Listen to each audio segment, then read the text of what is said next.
just for the entrance. Oh, you're all good. I've never even seen this room yet, so it's kind of crazy. It's packed. No. Not since 4 years ago like this. Oh, like a tuna fish. Yeah. Imagine being back there. Sardine. Good afternoon, everybody. How are we? Good to see all of you. It's an honor to be here with all of you. A lot of familiar faces in the room, a lot of new faces. And President Trump is back, and the golden age of America has most definitely begun. The Senate has already confirmed 5 of President Trump's exceptional cabinet nominees: Secretary of State Marco Rubio, Defense Secretary Pete Hegseth, CIA Director John Ratcliffe, Homeland Security Secretary Kristi Noem, and Treasury Secretary Scott Bessent. It is imperative that the Senate continues to confirm the remainder of the president's well-qualified nominees as quickly as possible. As you have seen during the past week, President Trump is hard at work fulfilling the promises that he made to the American people on the campaign trail. Since taking the oath of office, President Trump has taken more than 300 executive actions, secured nearly $1 trillion in U.S. investments, deported illegal alien rapists, gang members, and suspected terrorists from our homeland, and restored common sense to the federal government. I want to take a moment to go through some of these extraordinary actions. On day 1, President Trump declared a national emergency at our southern border to end the 4-year-long invasion of illegal aliens under the previous administration. Additionally, President Trump signed an executive order to end catch and release and finish construction of his effective border wall. By using every lever of his federal power, President Trump has sent a loud and clear message to the entire world. America will no longer tolerate illegal immigration, and this president expects that every nation on this planet will cooperate with the repatriation of their citizens. As proven by this weekend, when President Trump swiftly directed his team to issue harsh and effective sanctions and tariffs on the Colombian government, upon hearing they were denied a U.S. military aircraft full of their own citizens who were deported by this administration. Within hours, the Colombian government agreed to all of President Trump's demands, proving America is once again respected on the world stage. So, to foreign nationals who are thinking about trying to illegally enter the United States, think again. Under this president, you will be detained and you will be deported. Every day, Americans are safer because of the violent criminals that President Trump's administration is removing from our communities. On January 23rd, ICE New York arrested a Turkish national for entry without inspection who is a known or suspected terrorist. On January 23rd, ICE San Francisco arrested a citizen of Mexico unlawfully present in the United States who has been convicted of continuous sexual abuse of a child aged 14 years or younger. ICE St. Paul has arrested a citizen of Honduras who was convicted of 4th-degree criminal sexual conduct with a minor. ICE Buffalo arrested a citizen of Ecuador who has been convicted of rape. ICE Boston arrested a citizen of the Dominican Republic who has a criminal conviction for 2nd-degree murder. This criminal was convicted of murder for beating his pregnant wife to death in front of her 5-year-old son. And ICE St. Paul also arrested a citizen of Mexico who was convicted of possessing pornographic material of a minor on a work computer. These are the heinous individuals that this administration is removing from American communities every single day, and to the brave state and local law enforcement officers, CBP, and ICE agents who are helping in the facilitation of this deportation operation, President Trump has your back, and he is grateful for your hard work. On the economic front, President Trump took immediate action to lower costs for families who are suffering from 4 long years of the Biden administration's destructive and inflationary policies. President Trump ordered the heads of all executive departments and agencies to help deliver emergency price relief to the American people, untangle our economy from Biden's regulatory constraints, and end the reckless war on American energy. President Trump also signed sweeping executive orders to end the weaponization of government and restore common sense to the federal bureaucracy. He directed all federal agencies to terminate illegal diversity, equity, and inclusion programs to help return America to a merit-based society. President Trump also signed an executive order declaring it is now the policy of the federal government that there are only two sexes, male and female. Sanity has been restored. Before I take your questions, I would like to point out to all of you once again have access to the most transparent and accessible president in American history. There has never been a president who communicates with the American people and the American press corps as openly and authentically as the 45th and now 47th President of the United States. This past week, President Trump has held multiple news conferences, gaggled on Air Force One multiple times, and sat down for a two-part interview on Fox News, which aired last week. As Politico summed it up best, Trump is everywhere again. And that's because President Trump has a great story to tell about the legendary American revival that is well underway. And in keeping with this revolutionary media approach that President Trump deployed during the campaign, the Trump White House will speak to all media outlets and personalities, not just the legacy media who are seated in this room.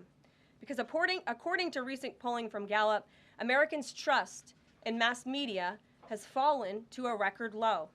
Millions of Americans, especially young people, have turned from traditional television outlets and newspapers to consume their news from podcasts, blogs, social media, and other independent outlets. It's essential to our team that we share President Trump's message everywhere and adapt this White House to the new media landscape in 2025. To do this, I am excited to announce the following changes will be made to this historic James S. Brady briefing room, where Mr. Brady's legacy will endure. This White House believes strongly in the First Amendment, so it's why our team will work diligently to restore the press passes of the 440 journalists whose passes were wrongly revoked by the previous administration. We're also opening up this briefing room to new media voices who produce news-related content and whose outlet is not already represented by one of the seats in this room. We welcome independent journalists, podcasters, social media influencers, and content creators to apply for credentials to cover this White House. And you can apply now on our new website, whitehouse.gov/new media. Starting today, this seat in the front of the room, which is usually occupied by the press secretary's staff, will be called the new media seat. My team will review the applications and give credentials to new media applicants who meet our criteria and pass United States Secret Service requirements to enter the White House complex. So in light of these announcements, our first questions for today's briefing will go to these new media members whose outlets, despite being some of the most viewed news websites in the country, have not been given seats in this room. And before I turn to questions, I do have news directly from the President of the United States that was just shared with me in the Oval Office from President Trump directly, an update on the New Jersey drones. After research and study, the drones that were flying over New Jersey in large numbers were authorized to be flown by the FAA for research and various other reasons. Many of these drones were also hobbyists, recreational, and private individuals that enjoy flying drones. In time, it got worse due to curiosity. This was not the enemy. A statement from the President of the United States to start this briefing with some news. And with that, I will turn it over to questions. And we will begin with our new media members, Mike Allen from Axios, Matt Boyle from Breitbart. Mike, why don't you go ahead? Thank you very much. Karoline, does the president see anything fishy about DeepSeek, either its origins or its cost? And could China's ability to make these models quicker, cheaper, affect our thinking about expanding generation data centers, chip manufacturing? Sure. The president was asked about DeepSeek last night on Air Force One when he gaggled for, I think, the third or fourth time throughout the weekend with members of the traveling press corps. The president said that he believes that this is a wake-up call to the American AI industry. The last administration sat on their hands and allowed China to rapidly develop this AI program. And so President Trump believes in restoring American AI dominance. And that's why he took very strong executive action this past week to sign executive orders to roll back some of the onerous regulations on the AI industry. And President Trump has also proudly appointed the first AI and crypto czar at this White House, David Sachs, whom I spoke with yesterday, very knowledgeable on this subject, and his team is here working every single day to ensure American AI dominance. As for the national security implications, I spoke with NSC this morning. They are looking into what those may be, and when I have an update, I will share it with you, Mike. And Caroline, you say restore U.S. dominance. Is there a fear that the U.S. either is falling or has fallen behind? And how would the president make sure the U.S. stays ahead? No, the president is confident that we will restore American dominance in AI. Yeah, Matt. so Caroline, first off, thank you to you and President Trump for actually giving voices to new media outlets that represent millions and millions of Americans. The thing I would add, I've got a two-part question for you. The first is just can you expand upon what steps the White House is going to take to bring more voices, not less, which is what our founder Andrew Breitbart believed in, into this room where they rightfully belong? Yeah. Absolutely. And as I said in my opening statement, Matt, it is a priority of this White House to honor the First Amendment. And it is a fact that Americans are consuming their news media from various different platforms, especially young people. And as the youngest press secretary in history, thanks to President Trump, I take great pride in opening up this room to new media voices to share the president's message with as many Americans as possible. In doing so, number one, we will ensure that outlets like yours, Axios and Breitbart, which are widely respected and viewed outlets, have an actual seat in this room every day. We also, again, encourage anybody in this country, whether you are a TikTok content creator, a blogger, a podcaster, if you are producing legitimate news content, no matter the medium, you will be allowed to apply for press credentials to this White House. And as I said earlier, our new media website is whitehouse.gov/new media. And so we encourage people to apply. Again, as long as you are creating news-related content of the day and you're a legitimate independent journalist, you're welcome to cover this White House. And secondly, Caroline, you said you laid out several of the actions that President Trump has taken. Obviously, it's a stark contrast to the previous administration and breakneck speed from President Trump. Can we expect that pace to continue as the first 100 days moves along here and beyond that? Absolutely. There's no doubt President Trump has always been the hardest working man in politics. I think that's been proven over the past week. This president has again signed more than 300 executive orders. He's taken historic action. I gaggled aboard Air Force One to mark the first 100 days of this administration, 4 p.m. last Friday, or first 100 hours rather. And this president did more in the first 100 hours than the previous president did in the first 100 days. So President Trump, I think you can all expect for him to continue to work at this breakneck speed, so I hope you're all ready to work very hard. I know that we are. Zeke Miller. Thanks, Caroline. A question that we've asked your predecessors of both parties in this job. When you're up here in this briefing room speaking to the American public, do you view yourself and your role as speaking on, advocating on behalf of the president or providing the unvarnished truth that is, not to lie, not to obfuscate to the American people? I commit to telling the truth from this podium every single day. I commit to speaking on behalf of the President of the United States. That is my job. And I will say it's very easy to speak truth from this podium when you have a president who is implementing policies that are wildly popular with the American people, and that's exactly what this administration is doing. It's correcting the lies and the wrongs of the past 4 years, many of the lies that have been told to your faces in this very briefing room. I will not do that.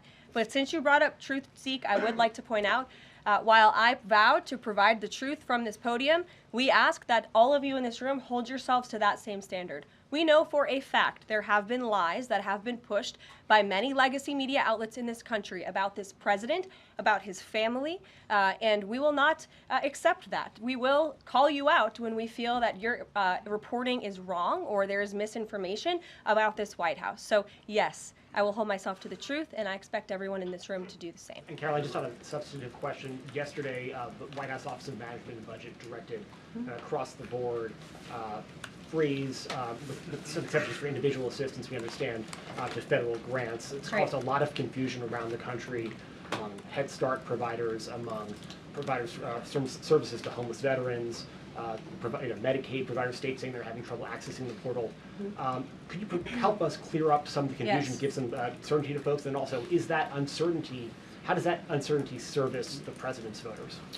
Well, I think there's only uncertainty in this room amongst the media. There's no uncertainty in this building. So let me provide the certainty and the clarity that all of you need. This is not a blanket pause on federal assistance and grant programs from the Trump administration. Individual assistance, that includes, I'm not naming everything that's included, but just to give you a few examples, Social Security benefits, Medicare benefits, food stamps, welfare benefits, assistance that is going directly to individuals will not be impacted by this pause. And I want to make that very clear to any Americans who are watching at home who may be a little bit confused about some of the media reporting. This administration, if you are receiving individual assistance from the federal government, you will still continue to receive that. However, it is the responsibility of this president and this administration to be good stewards of taxpayer dollars. That is something that President Trump campaigned on. That's why he has launched DOGE, the Department of Government Efficiency, who is working alongside OMB. And that's why OMB sent out this memo last night, because the president signed an executive order directing OMB to do just this. And the reason for this is to ensure that every penny that is going out the door is not conflicting with the executive orders and actions that this president has taken. So what does this pause mean? It means no more funding for illegal DEI programs. It means no more funding for the Green New scam that has cost American taxpayers tens of billions of dollars. It means no more funding for transgenderism and wokeness across our federal bureaucracy and agencies. No more funding for Green New Deal social engineering policies. Again, people who are receiving individual assistance, you will continue to receive that. And President Trump is looking out for you by issuing this pause because he is being good steward of your taxpayer dollars. Thanks, Caroline. Sure. How long is this pause going to last, and how is the Trump administration recommending that organizations that rely on federal funding make payroll, pay their rent in the meantime? It is a temporary pause, and the Office of Management and Budget is reviewing the federal funding that has been going out the door. Again, not for individual assistance, but for all of these other programs that I mentioned. I also spoke with the incoming director of OMB this morning, and he told me to tell all of you that the line to his office is open for other federal government agencies across the board, and if they feel that programs are necessary and in line with the president's agenda, then the Office of Management and Budget will review those policies. I think this is a very responsible measure. Again, the past 4 years, we've seen the Biden administration spend money like drunken sailors. It's a big reason we've had an inflation crisis in this country, and it's incumbent upon this administration to make sure, again, that every penny is being accounted for honestly. Why impose this pause with so little notice? Why not give organizations more time to plan for the fact that they are about to lose, in some cases, really crucial federal funding, at least for a period of time? There was notice. It was the executive order that the president signed. There's also a freeze on hiring, as you know, a regulatory freeze, and there's also a freeze on foreign aid. And this is, again, incredibly important to ensure that this administration is taking into consideration how hard the American people are working. And their tax dollars actually matter to this administration. You know, just during this pause, DOGE and OMB have actually found that there was $37 million that was about to go out the door to the World Health Organization, which is an organization, as you all know, that President Trump, with the swipe of his pen in that executive order, is no longer wants the United States to be a part of. So that wouldn't be in line with the president's agenda. DOJ and OMB also found that there was about to be 50 million taxpayer dollars that went out the door to fund condoms in Gaza. That is a preposterous waste of taxpayer money. So that's what this pause is focused on, being good stewards of tax dollars. And so this doesn't Jennifer. affect Meals on Wheels or Head Start or disaster aid? Again, it does not affect individual assistance that's going to Americans. To follow up on Nancy, do you think there will be a list of who is affected and how much money is affected? How will these contractors and organizations know if they are actually having their funding frozen? And then secondly, if you're willing, can you just clarify, is the end goal of this to essentially challenge Congress or to prove that the president can withhold federal funding? In other words, is this an attempt to pick a fight to prove that he can do this? No, absolutely not. As it says right here in the memo, which I have, and I'd encourage all of you to read it, it says the American people elected President Trump to be the President of the United States and gave him a mandate to increase the impact of every federal dollar. This memo requires federal agencies to identify and review all federal financial assistance programs and supporting activities consistent with the president's policies and requirements. The American people gave President Trump an overwhelming mandate on November 5th, and he's just trying to ensure that the tax money going out the door in this very bankrupt city actually aligns with the will and the priorities of the American people. Brian Glenn. Yes. Welcome. You Thank look you. great. You're doing a great job. Thank you talked you. about transparency, and some of us in this room know how just transparent President Trump has been the last 5 or 6 years. I think you'll do the same. My question is, do you think this latest incident with the president of Colombia is indicative of the global, powerful respect they have for President Trump moving forward, not only to engage in economic diplomacy with these countries, but also world peace? Absolutely. I'll echo the answer that the president gave on Air Force One last night when he was asked a very similar question by one of your colleagues in the media. This signifies peace through strength is back. And this president will not tolerate illegal immigration into America's interior. And he expects every nation on this planet, again, to cooperate with the repatriation of their citizens who illegally entered into our country and broke America's laws. Won't be tolerated. And as you saw, the Colombian government quickly folded and agreed to all of President Trump's demands. Flights are underway once again. Deanna. Two questions on deportations, if I may. President Trump had said on the campaign trail that he would deport pro-Hamas students who are here on visas.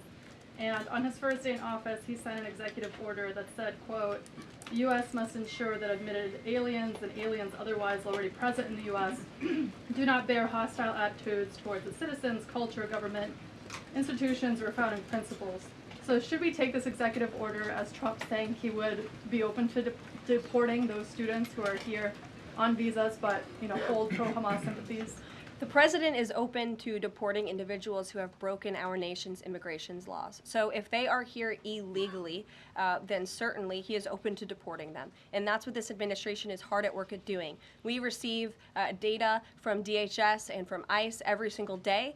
From what we hear on the ground, ICE agents are feeling incredibly empowered right now because they actually have a leader in this building who is supporting them in doing their jobs that they were hired to do, which is to detain, arrest, and deport illegal criminals who have invaded our nation's borders over the past 4 years. That's what the president is committed to seeing. Peter. Caroline, if I can ask you very quickly, just following up on the question on immigration first. President Trump, during the course of the campaign in 2024, said the following about illegal immigration. He said, they're going back home where they belong, and we start with the criminals. There are many, many criminals. NBC News has learned that ICE arrested 1,179 undocumented immigrants on Sunday, but nearly half of them, 566 of the migrants, appear to have no prior criminal record besides entering the country illegally. Is the president still focused exclusively, which is a civil crime, it's not criminal? It's a federal crime. So I'm asking though, he said he was going to focus on those violent offenders first. So is violent offenders no longer the predicate for these people to be deported? The president has said countless times on the campaign trail, I've been with him at the rallies, I know you've been there covering them too, Peter, that he is focused on launching the largest mass deportation operation in American history of illegal criminals. And if you are an individual, a foreign national, who illegally enters the United States of America, you are by definition a criminal, and so to be therefore clear, you are it's not subject to exclusively- deportation. I apologize for interrupting. So to be clear, it's not violent criminals do not receive precedence in terms of the deportations taking The place. president has also said two things can be true at the same time. We want to deport illegal criminals, illegal immigrants from this country, but the president has said that, of course, the illegal criminal drug dealers, the rapists, the murderers, the individuals who have committed heinous acts on the interior of our country and who have terrorized law-abiding American citizens, absolutely, those should be the priority of ICE, but that doesn't mean that the other illegal criminals who entered our nation's borders are off the table. Understood. Then let me ask you a separate question about the confusion that still exists across the country right now as it relates to the freeze or the pause as it's described. President Trump, of course, ran one of the key policy items was that he was going to lower prices, lower the cost of everything from groceries, as he often said. But in many of the cases, it would seem that some of these moves could raise prices for real Americans on everything from low-income heating, that program, child care programs. Will nothing that the president's doing here in terms of the freeze in these programs raise prices on ordinary Americans? What particular actions are you referring to that I'm would... referring to LHEAP right now. That's the low-income heating program, for example. We can talk about, there's no clarity, so I could refer to a lot of them. We don't know what they are specifically. Can you tell us that LHEAP is not one of those affected? So you're asking a hypothetical based on programs that you can't even identify. I just identified. What I can tell Well, you just to be is clear, that since you guys haven't identified, let's do it together, just for Americans at home. Medicaid, is that affected? I gave you a list of examples: Social Security, Medicare, welfare benefits, Medicaid, food right. stamps that will not be impacted by this federal pause. I can get you the full list after this briefing from the Office of Management and Budget. But I do want to address the cost cutting because that's certainly very important and cutting the cost of living in this country. President Trump has taken historic action over the past week to do that. He actually signed a memorandum to deliver emergency price relief for American families, which took a number of actions. I can walk you through those. He also repealed many onerous Biden administration regulations. We know over the past 4 years, American households has been essentially taxed $55,000 in regulations from the previous administration. President Trump, with the swipe of his pen, rescinded those, which will ultimately put more money back in the pockets of the American people. So deregulation is a big deal. And then when it comes to energy, I mean, the president signed an executive order to declare a national energy emergency here at home, which is going to make America energy dominant. We know that energy is one of the #1 drivers of inflation. And so that's why the president wants to increase our energy supply to bring down costs for Americans. The Trump energy boom is incoming, and Americans can expect that. Please share that memo. Thank you. Caroline, I think some of the confusion I think may be here with this pause on federal funding. You've made it clear you're not stopping funds that go directly to individuals, but there certainly are lots of organizations that receive funding and then may pass along a benefit. Meals on Wheels, for one. They provide meals for over 2.2 million seniors.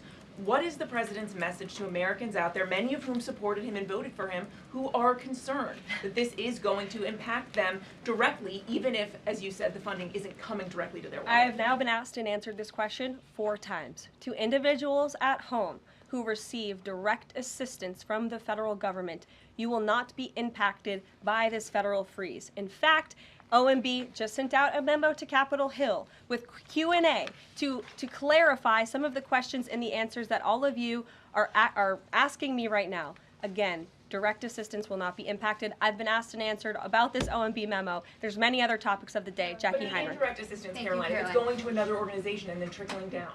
Direct assistance that is in the hands of the American people will not be impacted. Again, as I said to Peter, we will continue to provide that list as it comes to fruition. But OMB right now is focused on analyzing the federal government's spending, which is exactly what the American people elected President Trump to do. And one question on Thank you, immigration, Caroline. Caroline, on And immigration. Of thank the you, Caroline. 3,500 arrests ICE has made so far since President Trump came back into office, can you just tell us the numbers? How many have a criminal record versus those who are just in the country illegally? All of them, because they illegally broke our nation's laws and therefore they are criminals as far as this administration goes. I know the last administration didn't see it that way, so it's a big culture shift in our nation to view someone who breaks our immigration laws as a criminal, but that's exactly what they are. You may have Jackie been going with the Harris. worst I'm first. They Harris. all have a criminal record? And welcome to the briefing If they room. broke our nation's laws, yes, they are criminal, yes. Thank you. On stripping security details for figures like John Bolton, Pompeo, Brian Hook, Senator Tom Cotton said that he's seen the intelligence and the threat from Iran is real for anyone who played a role in Soleimani's strike. He voiced concern it wouldn't just impact those individuals, but potentially their family, innocent bystanders, friends, anyone who's near them when they're out in public. Is the president open to reconsidering his decision?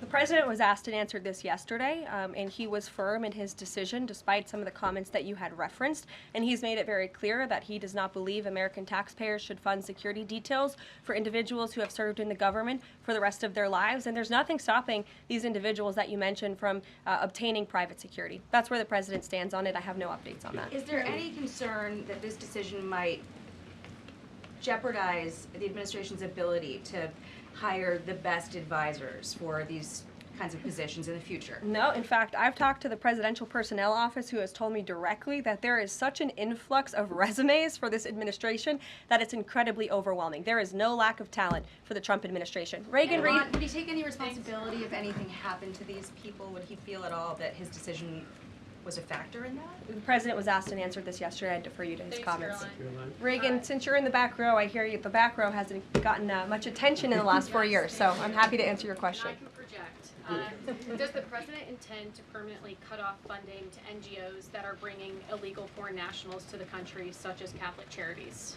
I am actually quite certain that the president signed an executive order that did just that, and I can point you to that. One more, Caroline. President Trump issued an executive order on increased vetting for refugees in visa applications. Right. Part of that order was considering an outright ban for countries that have deficient screening processes. Has the president considered yet which countries might fall into this category, or countries like Afghanistan or Syria under consideration for a full ban? Yeah, so the president signed an executive order to streamline the vetting for visa applicants and for illegal immigrants in this country who are coming, of course, from other nations. It also directed the Secretary of State to review the process and make sure that other countries around the world are being completely transparent with our nation and the individuals that they are sending here. And so the Secretary of State has been directed to report back to the president. I haven't seen that report yet. We've only been here for a few days. Caroline, questions for you. One, on the freeze in federal funding. Who advised the president on the legality of telling government agencies that they don't have to spend money that was already appropriated by Congress? Well, as the OMB memo states, this is certainly within the confines of the law. So White House counsel's office believes that this is within the president's power to do it, and therefore he's doing it. Okay, so they disagree with lawmakers who say that they don't have the power to freeze this funding. Again, I would point you to the language in the memo that clearly states this is within the law. And all that happened on Friday night. The administration fired several inspectors general without giving Congress the 30-day legally required notification that they were being fired. I think only 2 were left at DHS and the DOJ. And then yesterday we saw several prosecutors, I believe 12, fired from the Justice Department who worked on the investigations into the president. As you know, they are career prosecutors, therefore they are afforded civil service protections. How is the administration deciding which laws to follow and which ones to ignore? So it is the belief of this White House and the White House counsel's office that the president was within his executive authority to do that. He is the executive of the executive branch, and therefore he has the power to fire anyone within the executive branch that he wishes to. There's also a case that went before the Supreme Court in 2020, Scala Law LLC versus the Customs, Bureau Protection. I would advise you to look at that case, and that's the legality that this White House was resting on. So you're confident that if they bring lawsuits against you, those prosecutors who were fired, that they will succeed? We will win in court, And yes. did he personally direct this, given they worked on the classified documents investigation and the election interference investigation? This was a memo that went out by the Presidential Personnel Office, and the president is the leader of this White House, so it did yes. come from them. Yes. Caroline? Sure. Thank you. Congrats on your first day on the podium. Thank you. President Trump ended funding for UNRWA and also designated the Houthis a foreign terrorist organization. That's right. Both were decisions that the previous administration had reversed. So here's my question. Will there be an investigation into who gave the previous administration this terrible advice? Well, that's a very good point. I haven't heard discussions about such an investigation, but it wouldn't be a bad idea considering that the Houthis certainly are terrorists. They have launched attacks on U.S. naval ships across this world, and so I think it was a very wise move by this administration to redesignate them as a terrorist group, because they are, and I think it was a foolish decision by the previous administration to do so. As for an investigation, I'm not sure about that, but it's not a bad idea. Josh. Thank you for the question. I appreciate it. Can you give us an update on the president's plans for his tariff agenda. He spoke a lot about this yesterday, and there's a couple of dates coming up that he's spoken to. Number one, February 1st, he's alluded to both the potential for tariffs for Canada and Mexico, but also China to take effect on those days. What's he thinking about that?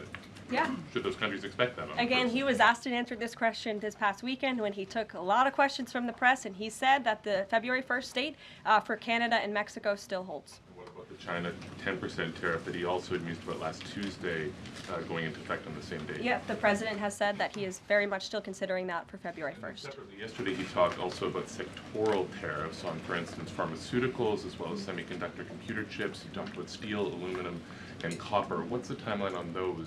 Is that a similar sort of coming days thing? Yeah, so when the president talked about that in his speech yesterday, that actually wasn't a new announcement. That was within a presidential memorandum that he signed in one of the first days here in the White House on his America First trade agenda. So there's more details on those tariffs in there. As far as a date, I don't have a specific date to read out to you, but the president is committed to implementing tariffs effectively, just like he did in his first term. Finally, he also was asked on the plane when he gaggled about the potential for a universal tariff. He was asked maybe about 2.5%. Yeah. There was a report about that. He said he wanted much bigger than that. Should we understand that these tariffs would add up? You know, in other words, you might have country-specific tariffs like Canada, Mexico, China. You might have sectoral tariffs like on pharmaceuticals, as well as a potential universal tariff on top of that. Do these stack on one or the other, or would one sort of take precedence over another? All I can point you to is what the president has said on this front. The February 1st date for Canada and Mexico, also the China tariff that he has discussed. He rejected the 2.5% tariff. He said that was a little bit too low. He wants it to be higher. I'll leave it to him to make any decisions on that front. Phil Weigman. What the Mexicans and Canadians have done so far, do you have any comment on whether that has met the bar, what he wants to see on fentanyl? Thank you. I won't get ahead of the president again on advocating to foreign nations on what they should or shouldn't do to get away from these tariffs. The president has made it very clear, again, that he expects every nation around this world to cooperate with the repatriation of their citizens. And the president has also put out specific statements in terms of Canada and Mexico when it comes to what he expects in terms of border security. We have seen a historic level of cooperation from Mexico, but again, as far as I'm still tracking, and that was last night talking to the president directly, February 1st is still on the books. Phil. Thank you, Caroline.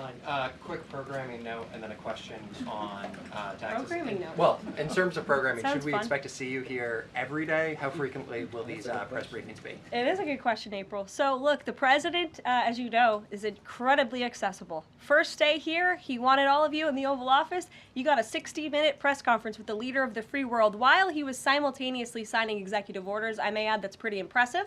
I don't think the previous office holder would be able to pull such a thing off. So look, the president is the best spokesperson that this White House has, and I can assure you that you will be hearing from both him and me as much as possible. And then a question about tax cuts. You know, the president has promised to extend the tax cuts from the previous term.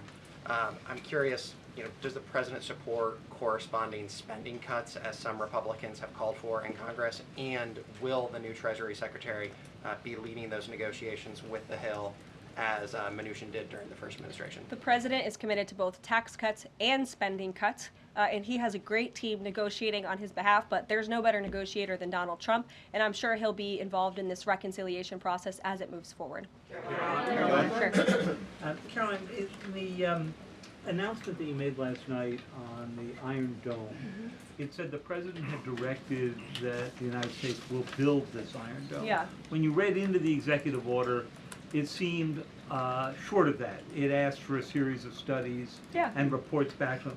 Can you tell us whether the president has directed this?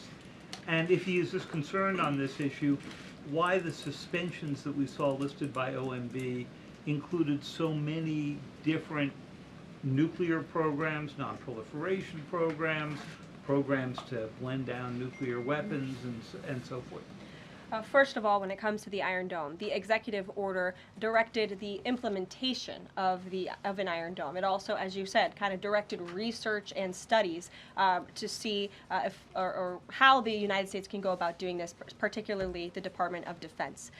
When it comes to the other question that you asked about those specific programs, again, I would say this is not a ban. This is a temporary pause and a freeze to ensure that all of the money going out out from Washington, D.C. is aligned with the president's agenda. And as the Office of Management and Budget has updates on what will be kickstarted once again, I will provide those to you. Just to clarify for a sec what you were saying before on Medicaid.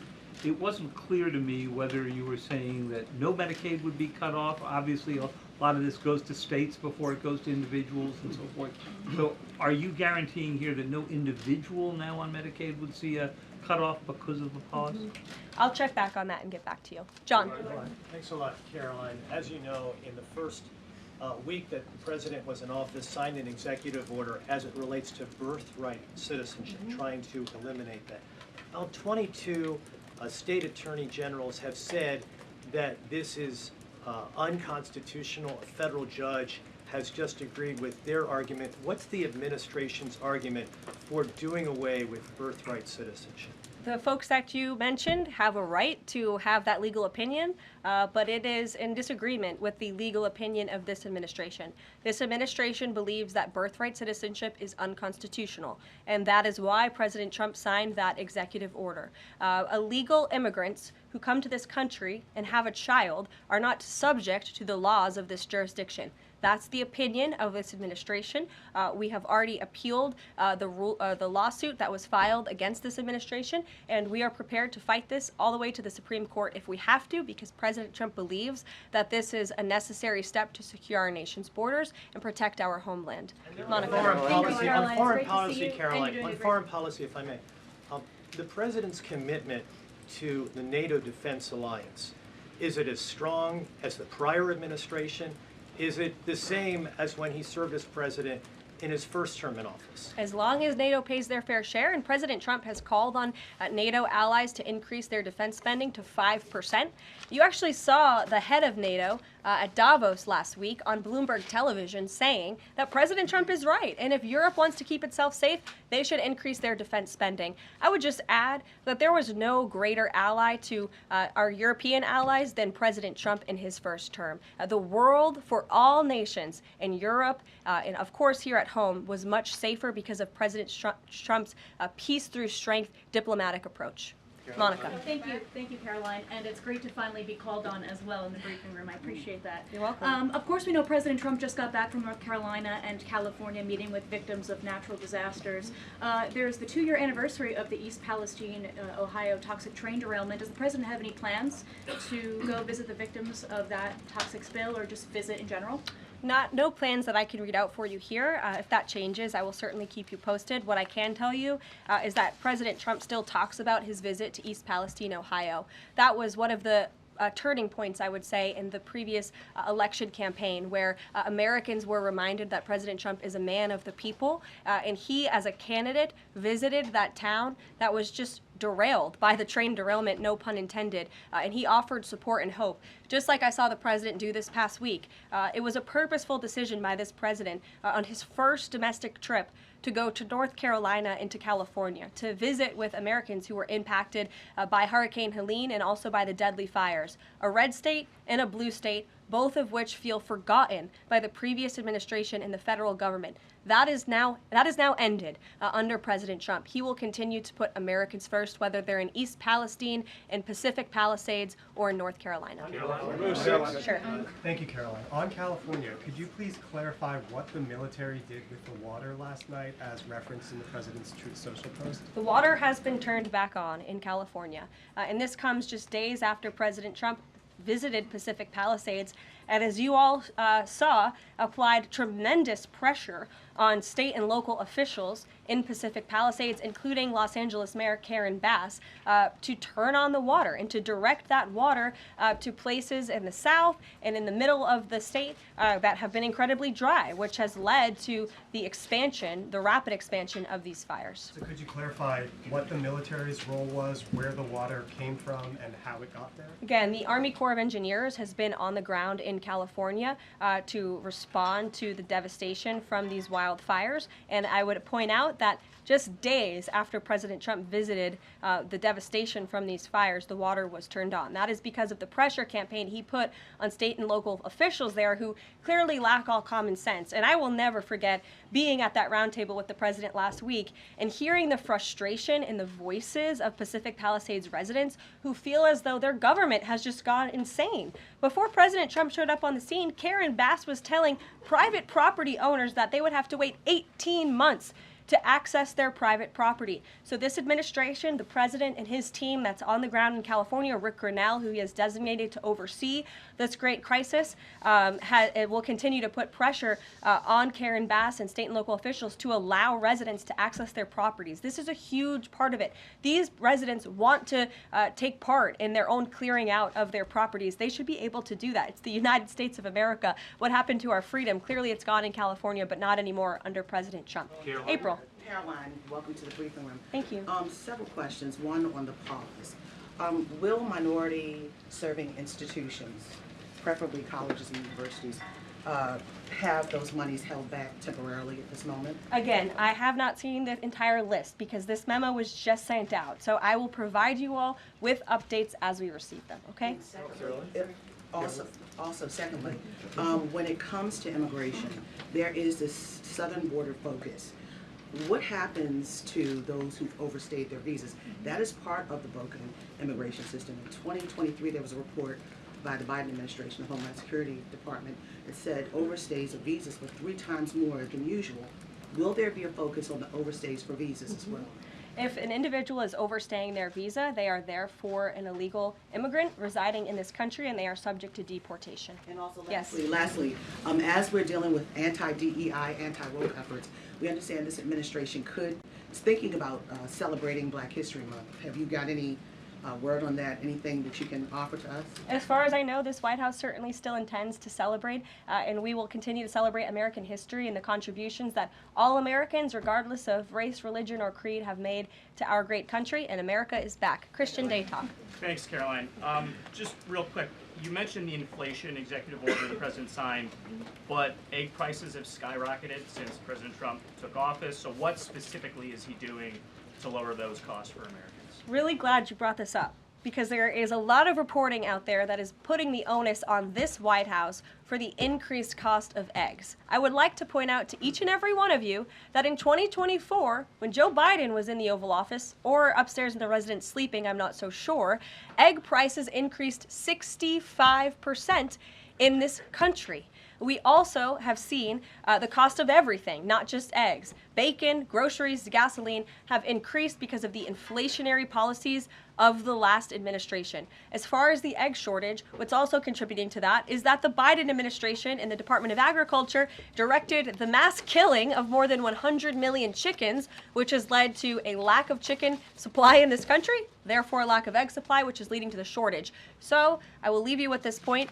This is an example of why it's so incredibly important that the Senate moves swiftly to confirm all of President Trump's nominees, including his nominee for the United States Department of Agriculture, Brooke Rollins, who is already speaking with Kevin Hassett, who's leading the economic team here at the White House, on how we can address the egg shortage in this country. As for costs, I laid out the plethora of ways that President Trump has addressed saving costs for the American people over the past week. He looks forward to continuing to doing that in the days ahead. Thank you guys so much. One more border question. Are Medicaid portals down in all 50 states?